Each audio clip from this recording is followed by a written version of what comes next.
大家好啊！今日咧終於抽到時間再戰呢一套 N-Scale 嘅 M-Train。咁喺開始之前呢，我想先多謝咧咁多位師兄咧俾咗好多意見我。因為咧我喺上一條片咧前日嗰條片嗰度咧就同大家講話，我唔識玩，第一次玩呢個 N-Scale。咁跟住留言嗰度咧有好多師兄咧都俾咗好多意見我啦。譬如咧佢哋即係話俾我聽咧，佢哋觀察到喺個影片入邊有啲咩做得唔好啊，或者令到佢行得唔順嘅可能性啊。咁係啦，咁我就睇晒咁多個建議啦，跟住我今日咧就終於有時間再試下咧，就試下用大家嘅建議咧，睇下佢嗰個運行上可唔可以順利展示到俾大家睇呢個8卡編程嘅行駛嘅風姿啊！咁我覺得咧，我上一條片咧最愚蠢就係連呢個上軌器都唔記得咗，因為我見我開嗰個基本套裝嘅時候，其實係有影到佢，但係我就直接忘記咗佢咯，開下咧，跟住就我估如果用咗之後，佢嗰個上嗰個位應該會啱翻好多嘅。係我今次就試下用咁樣，我連用都唔係好識用，我陣間試一試俾大家睇下先。好，係啦，咁因為時間嘅關係咧，我已經砌咗佢嗰個編組嗰個順序。係啦，跟住嗰個說明書嗰個即係嗰個次序去裝。中間嗰啲卡好易撈亂。嗰個商業人士呢個標誌咧，佢即係喺前半同後半咁樣分，即係一不留神就放錯方向。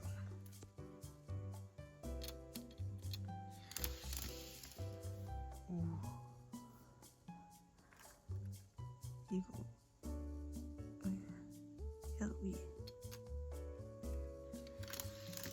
哇，原來係咁樣嘅。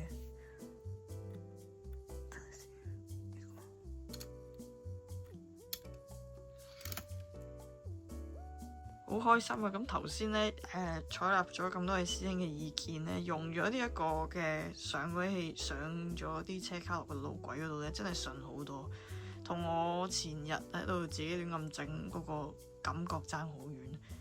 好啦，咁而家咧就開始試下行咯嚇，我真係教下呢個先，睇下嗰個運行嘅情況如何啦。好，3、2、1嚟啦！唔好住先。我講咧，如我咁樣諗啱唔啱咧？因為咧，佢呢個係柴灣即上行方向啊嘛。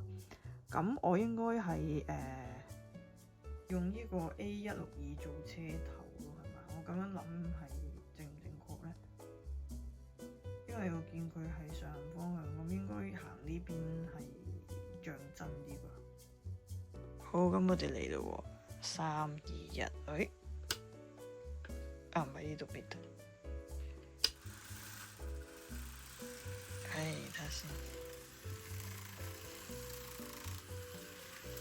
不過其實咧，我覺得我自己嗰個第3卡咧，嗰個接駁位係有啲問題，即係佢嗰個底咧，咪有個托連住，即係插嗰個接駁嗰粒嘢接駁器入去嘅。跟住我見其實佢嗰個位唔係話太靈活啦，我覺得佢又影響咗佢嗰個運行嗰個表現。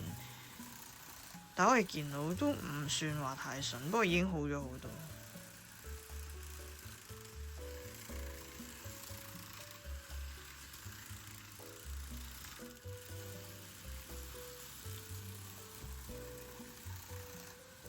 已經好過前日又脫軌啊，又甩卡啊嗰啲咁樣。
係話都 OK 順啦，係㗎，嗰度停一停係我係整。唔係應該係我自己有一卡嗰個接駁有少少問題嘅。好啦，咁今日咧就同大家睇住咁多先啦。我覺得佢其實本身應該冇乜問題，係我自己嗰個接駁嗰個位咧未處理好咧，所以就變咗有啲棘咁樣咯。希望之後調整好之後咧，再同大家拍下一啲更新咧，睇下佢即係最佳嗰個狀態其實係點樣。我第一次安裝，可能我自己手殘整壞嗰啲嘢都唔出奇，我覺得係啦咁樣。好啦，咁今日呢嘅影片呢就到呢度為止啦，多謝大家收睇今日嘅呢條影片。